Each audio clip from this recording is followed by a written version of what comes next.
Olá, começa agora o JR Entrevista. O nosso convidado de hoje é o senador Ângelo Coronel, do PSD da Bahia. O senador ele é presidente da Comissão Parlamentar Mista de Inquérito de Combate às Fake News e relator da reforma do Imposto de Renda na Comissão de Assuntos Econômicos. Senador, seja muito bem-vindo ao JR Entrevista, um prazer recebê-lo. Prazer, Alessandro, estar aqui com você mais uma vez e sempre à disposição de todos os nossos telespectadores da Record para esclarecermos qualquer assunto pertinente a essas áreas que você citou. Gostei do qualquer assunto, hein? Vamos começar falando então sobre a reforma do imposto de renda, que o governo conta com mais essa fonte de financiamento justamente para viabilizar um novo programa social que é o Auxílio Brasil. O senhor já disse que descarta, tributar lucros e dividendos. Eu queria que o senhor explicasse por que essa decisão. Olha bem, meu caro telespectador, imagine você ter uma empresa e nos últimos anos você auferiu lucros, sua empresa teve resultados e você simplesmente você pagou os 34% de imposto, que é importante isso, que se frise, e você não distribuiu, pegou esse recurso e aplicou na própria empresa. Agora, o Ministério da Economia coloca um projeto da reforma do imposto de renda, querendo fazer que esses lucros acumulados, esses dividendos acumulados e não distribuídos, venham a ser taxado em mais 15%. Ou seja, já pagou 34% e agora querem que pague mais 15%. Isso é um absurdo. No meu relatório eu vou excluir esse texto, porque se fosse um lucro e dividendo novo, que não fosse tributado, fosse algo novo, tudo bem. Mas algo que já foi tributado lá atrás, que foi tributado no passado, ter que de novo pagar o imposto, o que é que vai acontecer? Ou os empresários vão correr para distribuir esses lucros acumulados até dezembro agora, de 2021, ou simplesmente aqueles que não fizerem isso vão chegar em janeiro, vão entrar na justiça para não pagar esse imposto que com certeza ele é indevido. O que é que vai acontecer? Vai acontecer um grande contencioso fiscal que no futuro nem governo ganha e nem um contribuinte ganha. E eu acho que reforma tem que ser para facilitar e não para piorar a vida do pagador de imposto. Ou seja, vai todo mundo para a justiça para poder brigar aí para saber o que vai acontecer. Com certeza, porque na verdade começa a ser uma bitributação. Se você já foi tributado lá atrás, por que tributar de novo agora? Isso não existe, isso vai simplesmente ter um contencioso fiscal muito grande e os empresários com certeza vão ganhar na justiça. A própria Constituição e o Código Tributário, ele deixa bem claro essa questão da impossibilidade, da bitributação. A bitributação não existe, isso tem que saiu da cabeça de algum economista que deve ter acordado sonhando com algo negativo e que ele quer imputar isso agora no empresariado brasileiro. Senador, nós estamos ligados também nas suas redes sociais. O senhor chegou a dizer que essa reforma do imposto de renda não dá para discuti-la de uma maneira assodada, com pressa e principalmente com pressão, O que está acontecendo nos bastidores? Na verdade, quando eu fui designado pela CAI, Comissão de Assuntos Econômicos, para relatar essa matéria, eu fui muito claro, não trabalho com pressa e nem sob pressão, porque tinha pressão de membros da equipe do governo que fôssemos rápidos, fôssemos célere, porque com essa reforma aprovada no Senado, ela serviria de contrapartida para aumentar o valor do Bolsa Família, que iria mudar de nome como mudou para Auxílio Brasil. Eu cheguei a explicar a membros da equipe do governo que não havia necessidade de aprovar a reforma do imposto de renda para se criar um programa novo. Porque a lei de responsabilidade fiscal, ela é muito clara. Você pode criar um programa temporário por até 24 meses sem precisar dessa contrapartida orçamentária. Tanto é que o governo fez isso agora. Criou uma parte do valor que ele queria aumentar para R$400, criando esse auxílio temporário de 100 e pegou o Bolsa Família, deu uma reajustada e vai aumentar a quantidade de beneficiários. Com isso, não precisa do projeto do imposto de renda ser aprovado com esse assodamento, porque com assodamento não vai. Agora, senador, vamos falar um pouquinho de bastidor, Muito se fala que a Câmara está indo com a pressa que não se viu antes. E o Senado já está num processo mais analítico, mais demorado em relação a isso. O que pode estar acontecendo também? Alessandro, o Senado representa os estados da federação. E esse projeto do imposto de renda, quando você mexe com ele, quando você reduz alíquotas, os estados e municípios perdem recursos. Então, como é que nós, que somos senadores, que representamos os estados, será que o Senado vai querer que os estados no qual ele representa perder receita? Não vai. Então, é por isso que a gente primeiro analisa, pede cálculos, para que não haja frustração de receita nem pelos estados, nem tampouco pelos municípios. Vamos falar agora sobre reformas estruturantes do Estado, né? São reformas que estão aí em voga, todo mundo discutindo. Reforma tributária, administrativa, há quem fale que antes de se fazer uma tem que saber o tamanho do Estado que o Brasil quer, enfim. Em relação especificamente à tributária, o Senado, ele tem um projeto, parece que é um pouco mais amplo, né? Como é que está esse projeto? Olha, nós temos no Senado tramitando a PEC 110, do relator, que foi o senador Roberto Rocha. Ela muda a questão do imposto sobre os bens de consumo, o ICMS, mexe no ISS, no IPI. Então, ela é importante, bem como a do imposto de renda e bem como a que também está na Câmara, que mexe com PIS e COFINS. A minha opinião é que essas reformas todas deveriam ser criadas com uma ou duas comissões especiais, até como foi na gestão do ex-presidente da Câmara passado, que criou uma comissão especial para debater esse tema. Porque não dá para fatiar, porque o pagador de imposto é único. A empresa, ela paga o ICM, ela paga o IPI, ela paga o imposto de renda, ela paga o PIS, ela paga o COFINS. Então, como é que a empresa, que é o grande produtor do imposto, não é ouvida? Está errado. Então, o certo era que fosse montada uma comissão especial para que a gente tratasse desse assunto conjuntamente, inclusive com representações do empresariado brasileiro. Um tema que também está para chegar no Senado é justamente o que trata sobre o pagamento de precatórios. É claro e evidente que a gente sabe que o governo está usando isso justamente para também viabilizar o novo programa do governo, né? Discute-se aí pagar uma parte, enfim. Os juristas já questionam isso, diz que é um direito líquido certo, garantido, tem que se pagar, enfim. Como é que o senhor vê essa questão quando chegar ao Senado? Olha, o jurista tem razão. É um valor líquido certo, na casa de 89 bilhões, mas o governo está fazendo aí, lavrando um acordo para pagar a metade e a metade fazer frente ao novo programa assistencial, que é o Renda Brasil. Eu acho até plausível. Agora, Alessandro, para vocês terem uma ideia, junto com os nossos telespectadores, o Brasil tem um contencioso na ordem de 4 trilhões. O Brasil tem na justiça, brigando para receber 4 trilhões de reais. Dívidas que eu acredito que uma boa parte não será jamais resolvida. Então, esses precatórios já é o inverso. A União quer pagar, quer honrar. Mas na outra ponta, quem deve na União também tem dificuldades de honrar. Então, esse precatório, a gente tem que tomar muito cuidado, porque são débitos consolidados, principalmente na área de educação, que são Fundese, que precisa realmente atender aos entes, no caso, aos municípios. Mas, como o programa que foi criado, o Renda Brasil, é um programa justo, que vai amenizar a fome, o sofrimento de 17 milhões de famílias, é importante também que sacrifique um pedaço do precatório para fazer frente a esse programa social. E o governo está fazendo de tudo, né? Tem tanto essa questão dos precatórios, projeto de lei para abrir crédito especial que foi enviado ao Congresso. Bom, e você pode assistir ao JR Entrevista na Record News às 7h, no portal R7, no Play Plus, também no Jornal da Record, no JR 24 horas, à 00:30 e em todas as nossas redes sociais. Seguimos agora com a reforma administrativa. Falamos da tributária e agora a administrativa está sendo muito discutida, né? Começou com a ideia de tirar a questão da estabilidade dos servidores, houve aí um retorno, né? Um recuo. Como é que o senhor está vendo essa reforma administrativa? Ela é importante para pautar a tributária? Toda reforma é importante, mas tem que ser feita no momento certo. Reformas que são polêmicas, na minha opinião, deveria ser iniciada no início de governo. Por exemplo, se o governo Bolsonaro se reeleger, eu acho que logo no início do governo teria que começar a ver essas reformas polêmicas. E se caso venha a se eleger um outro presidente, que venha também fazer as reformas no início. Agora, você fazer reforma... Para ter começo, meio e fim, né? Senão... Porque o início de governo, ainda o presidente eleito ainda estaria em lua de mel com a população. Então, você pode tomar algumas medidas até duras.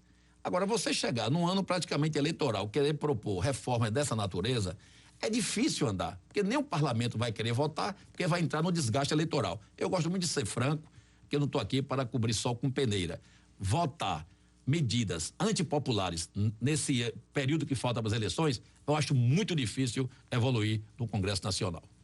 Senador, o relatório, né, do projeto que trata da privatização dos Correios, ele está em discussão na Comissão de Assuntos Econômicos do Senado. O relator, inclusive, ele apresentou um parecer favorável, mas rejeitou 5 emendas apresentadas pelo senhor. Quais que eram essas emendas que foram rejeitadas?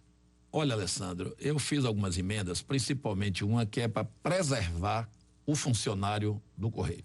Funcionário concursado, que ralou lá atrás. Esses funcionários não podem ser deixados a ver navios.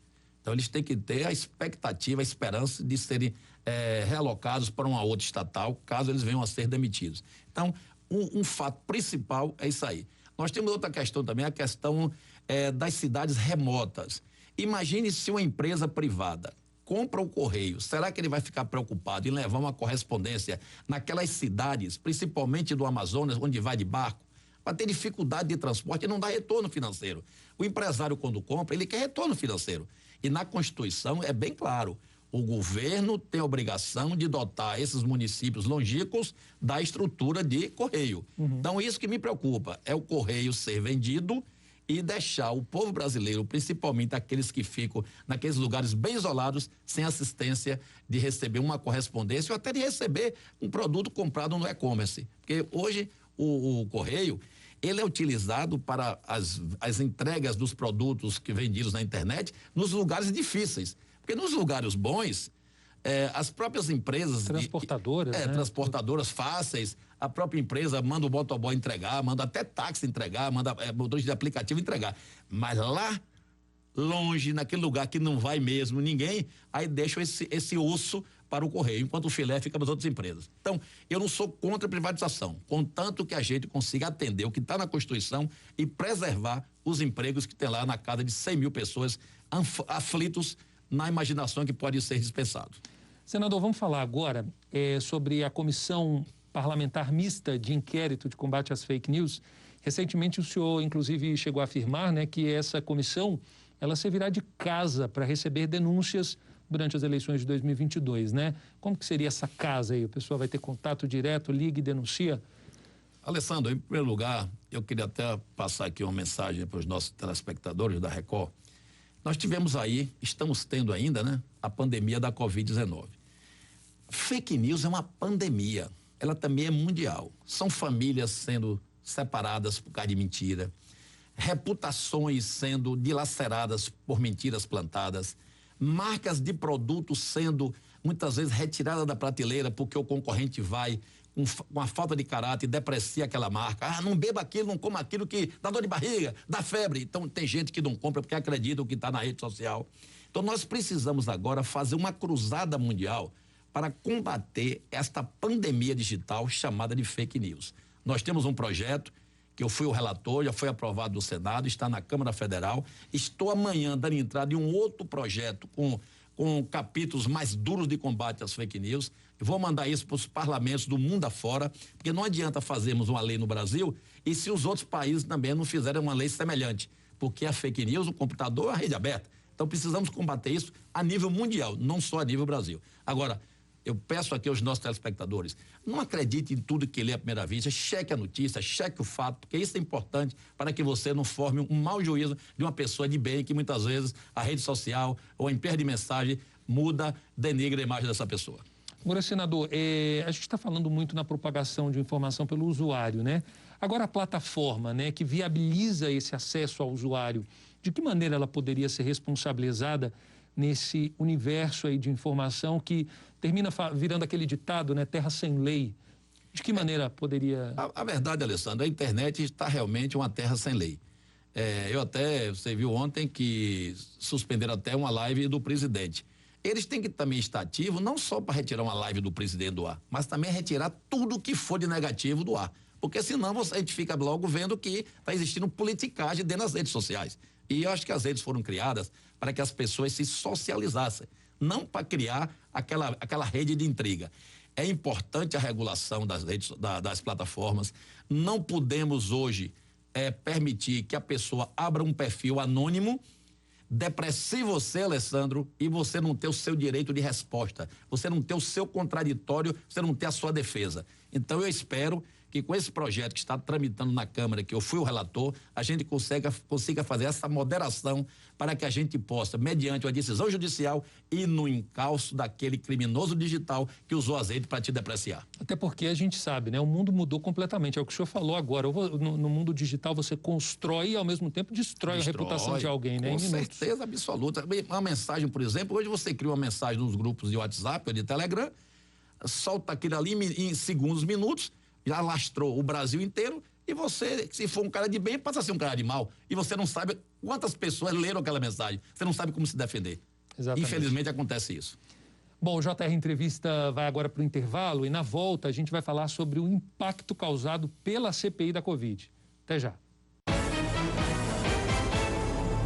Estamos de volta com o JR Entrevista. Aqui com a gente hoje o senador Ângelo Coronel, do PSD da Bahia. Senador, 6 meses de trabalho da Comissão Parlamentar de Inquérito investigando aí nessa questão da Covid, denúncia contra o presidente, contra o ministro, enfim.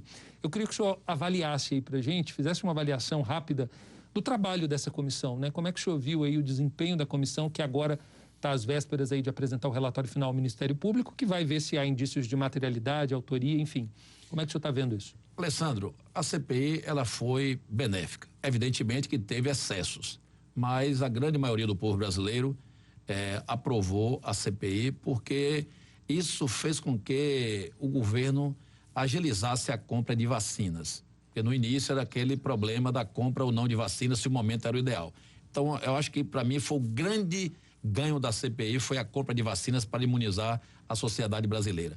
Agora, é evidente que teve alguns excessos, de uns querendo palanque, porque é ano eleitoral para o ano, mas isso faz parte do parlamento. Agora, quanto à questão dos indiciamentos, das pessoas que foram propostas de serem indiciadas pelo Ministério Público, se não tiver prova material, vai ser difícil. Então, eu sempre digo aos meus colegas que CPI tem que ter prova material, porque senão nem o Ministério Público, nem tampouco o Supremo, o STJ, quem quer que seja, que esteja na frente do processo judicial, vai sentenciar contra essa pessoa. Então, eu não vi o relatório total, eu não vi as provas materiais, ainda vou me ater a dar uma lida no relatório completo, que é extenso, ver se realmente os indiciados mereciam ser indiciados e se tem provas materiais contra eles. Porque eu sou daquela tese, não dá para pré-julgar.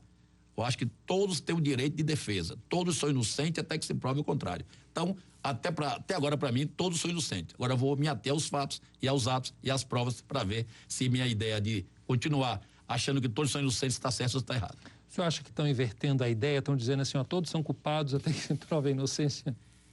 Muitas vezes entra a política pelo meio e se carrega na tinta com essa inversão. Sim. Mas eu sou da tese muito ponderada. Eu acho o seguinte, a gente não pode culpar ninguém sem ver a prova material. Eu acho que isso aí é uma coisa muito séria, que denigra a imagem da pessoa, abala as famílias das pessoas. Nós temos que ter seriedade nessa condução. Perfeito. Senador, vamos falar agora sobre as eleições gerais do ano que vem. Como é que o senhor recebeu aí a entrada do presidente do Senado, Rodrigo Pacheco, para o partido e a pré-candidatura dele à presidência? Eu sou da tese que quanto mais candidato, melhor, para que o povo escolha aquele que ele acha que vai atender a sua expectativa. O presidente Rodrigo Pacheco é do meu partido, PSD, o 55, vai se filiar agora no Memorial JK, é um quadro importante, um jovem advogado focado.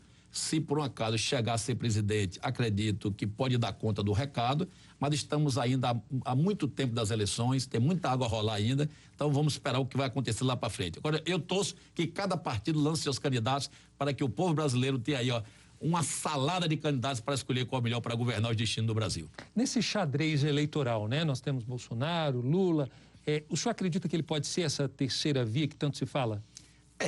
Os partidos tentam costurar aí uma terceira via para não ficar nesse bipartidarismo, esquerda e direita, vamos assim considerar. Porque eu acho que todos os extremos não é bom. Eu acho que a gente não tem que viver no extremismo, nem de esquerda nem de direita. Então, a gente tenta construir uma candidatura de mais de centro para que a gente possa, com isso, quem sabe, demover a ideia dessa polarização de esquerda e direita e que as pessoas marchem para um centro. Mas só o futuro dirá se estamos com a razão ou não. Senador, obrigado. Quero agradecer a sua presença aqui no JR Entrevista. Obrigado mesmo pelos esclarecimentos. Obrigado, Alessandro, a todos os nossos telespectadores da Rede Record, essa emissora que sempre foi e será o xodó do Brasil. Bom, o JR Entrevista fica por aqui, lembrando que você pode assistir ao programa na Record News às 7h, no Portal R7, no Play Plus, no Jornal da Record, no JR 24 horas, à 00:30 e em todas as nossas redes sociais. Muito obrigado pela sua presença. O JR fica por aqui. Até a próxima.